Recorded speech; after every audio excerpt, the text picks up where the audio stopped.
Crise politique au Kenya. La tension monte. Les deux rivaux à couteau tiré depuis l'annulation de l'élection présidentielle par la Cour suprême.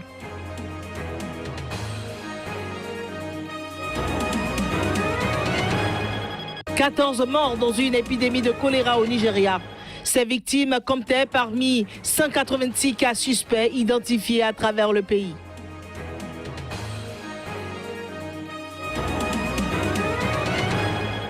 Débat âpre dimanche entre la chancelière allemande et son rival Martin Schulz. C'était dans le cadre des législatives du 24 septembre.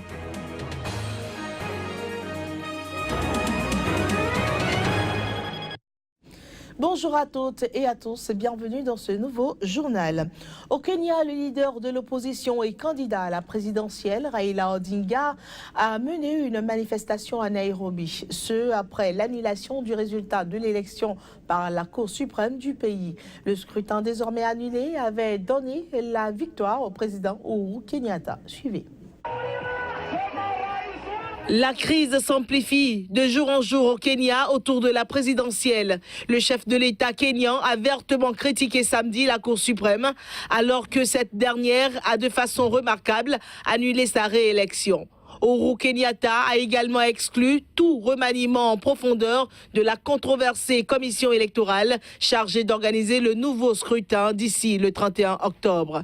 Mais Raila Odinga, leader de l'opposition au Kenya, manifeste. Notre mouvement est un mouvement de libération du peuple du Kenya, libération de l'oppression politique et du retard économique. Ils ne sont pas nos leaders légitimement élus. La dernière fois, souvenez-vous, nous étions allés devant les tribunaux et notre demande avait été rejetée. Et nous avions respecté cette décision, même si nous y étions opposés. Le président doit respecter cette décision, même s'il est au pouvoir depuis 4 ans et demi. Pourquoi est-ce qu'ils rejettent la décision de la Cour alors que ce sont eux qui nous ont dit de nous retourner vers la Cour suprême si nous n'étions pas satisfaits du résultat? Le Kenya est un État de droit, une nation sous l'autorité de Dieu. Et donc, il doit y avoir une fidélité à la Constitution et à l'État de droit et un respect de l'ordre divin. Je veux féliciter la Cour suprême du Kenya qui devrait être candidat pour un prix Nobel de la paix.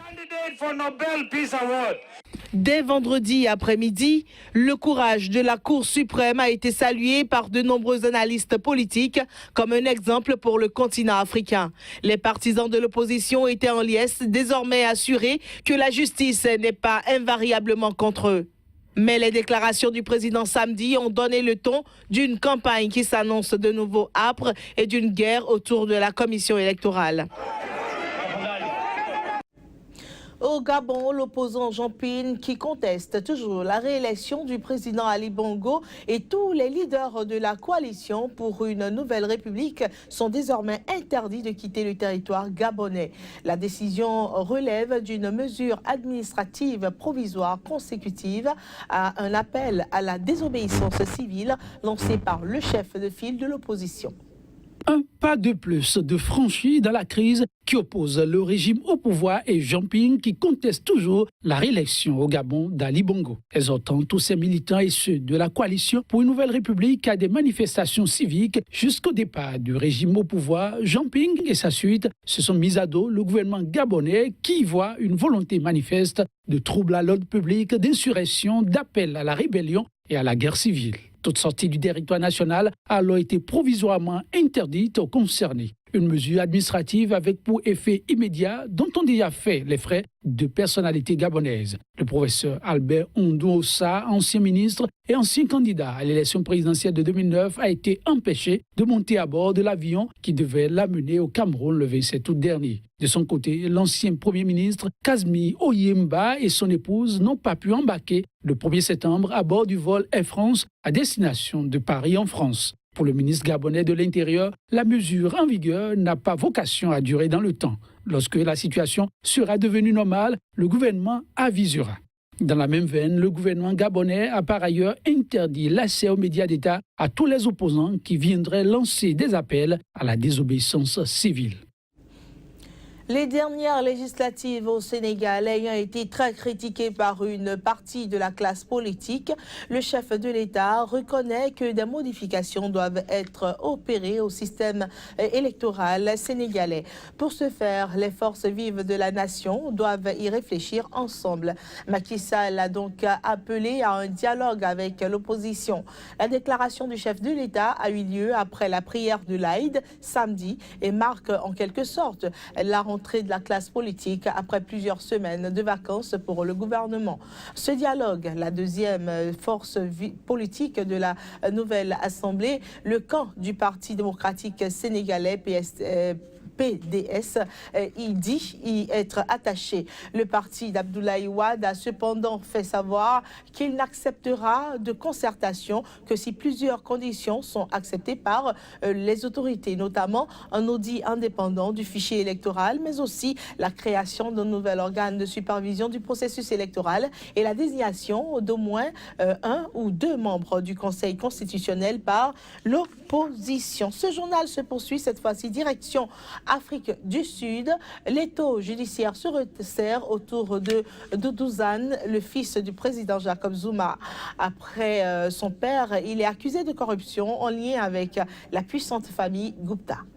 Doudouzane Zuma, le fils du président sud-africain, nouvelle cible de l'opposition. Il lui est notamment reproché de favoriser les Gupta, cette riche famille d'entrepreneurs controversés d'origine indienne qui ont décroché de juteux contrats publics. Doudouzane Zuma est également accusé par l'ONG sud-africaine de lutte contre la corruption OUTA de détenir de nombreuses parts dans l'empire Gupta et de siéger dans les conseils d'administration de plusieurs entreprises du groupe indien en raison de sa proximité avec ses fondateurs. Selon l'ONG, il a amassé une vaste fortune et possède de multiples intérêts commerciaux dont nombre sont liés à la famille Gupta. À 22 ans, Doudouzane Zuma débute comme stagiaire dans l'entreprise informatique Sarah Computers. 4 ans plus tard, en 2008, il entre à son conseil d'administration. Il ne peut pourtant se taguer d'aucune qualification évidente pour le poste, note l'ONG sud-africaine de lutte contre la corruption. Déjà en octobre, il a été cité dans un rapport explosif de la médiatrice de la République chargée du bon usage des deniers publics. Le document, qui décrit la collusion présumée entre le président Zuma et les Gupta, dénonce de nombreux exemples où les Gupta auraient obtenu des contrats publics via Doudouzane.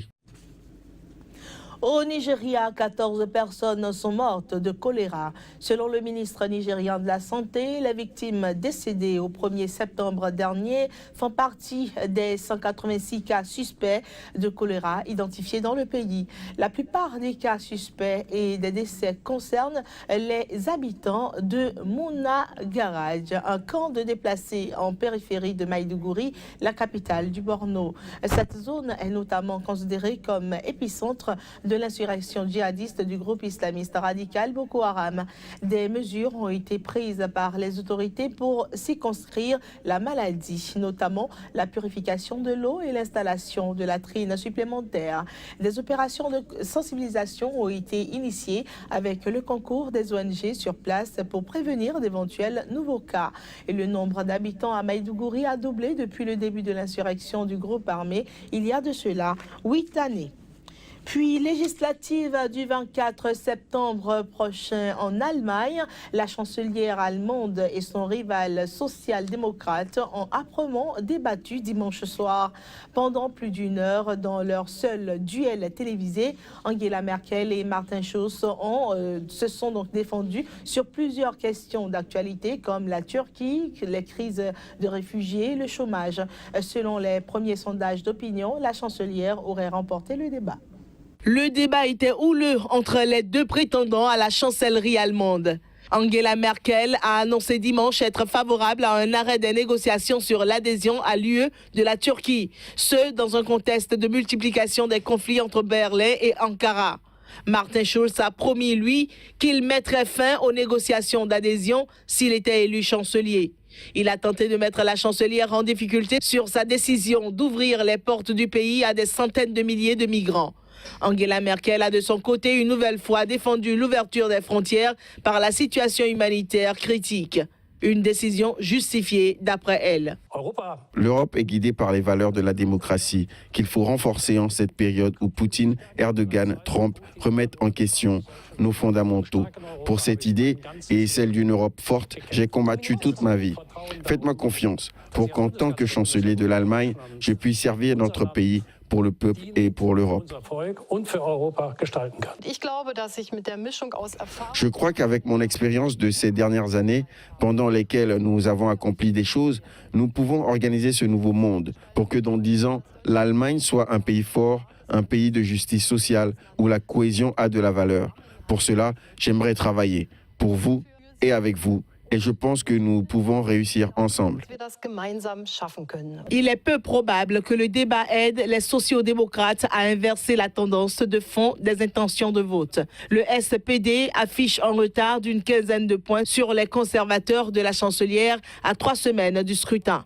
Angela Merkel semble conforter sa position de grande favorite pour se succéder à elle-même pour un 4e mandat de 4 ans.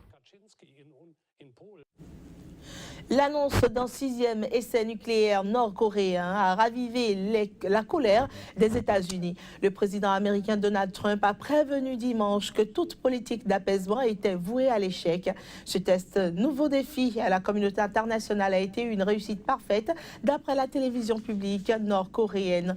Le président américain qui avait promis le feu et la colère si Pyongyang continuait à proférer des menaces contre Washington et ses alliés, a dénoncé des actions très hostiles et dangereuses pour les États-Unis. Tandis que le Trésor américain préparait de nouvelles sanctions, Donald Trump a réuni dimanche son équipe de sécurité nationale. Nous allons faire à présent un tour par la Birmanie pour parler des Rohingyas. Persistance de la persécution des Rohingyas, donc en Birmanie. Quelques 60 000 personnes ont rejoint le Bangladesh, fuyant les combats dans le nord-ouest du pays. Au moins 250 000 personnes y sont arrivées. Ils sont privés d'aide alimentaire en raison des affrontements entre l'armée et la rébellion Rohingya. Les violences ont commencé avec l'attaque il y a 8 jours d'une trentaine de postes de police par la rébellion naissante de l'Arakan Rohingya Salvation Army. Ce mouvement dit vouloir défendre les droits de la minorité musulmane Rohingya. C'est alors que l'armée birmane a lancé une vaste opération dans cette région, poussant des dizaines de milliers de personnes sur les routes. Oh, qu'est-ce que je peux dire ? L'armée a commis des atrocités inimaginables. Ils ont incendié toutes nos maisons la nuit. Nous nous sommes échappés en rampant à travers les collines.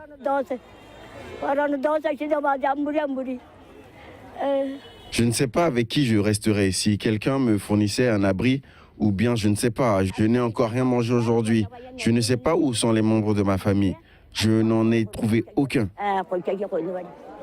Depuis le 25 août, le nombre de personnes réfugiées au Bangladesh est de 58 600 selon les différentes agences humanitaires et ce chiffre va continuer à augmenter d'après le Haut Commissariat aux réfugiés. Pendant ce temps, des dizaines de milliers d'autres personnes sont bloquées à la frontière, le Bangladesh disant ne pouvoir en accueillir davantage. Ce sera tout pour ce rendez-vous des informations sur SICA. Mesdames et messieurs, ravi de vous l'avoir présenté.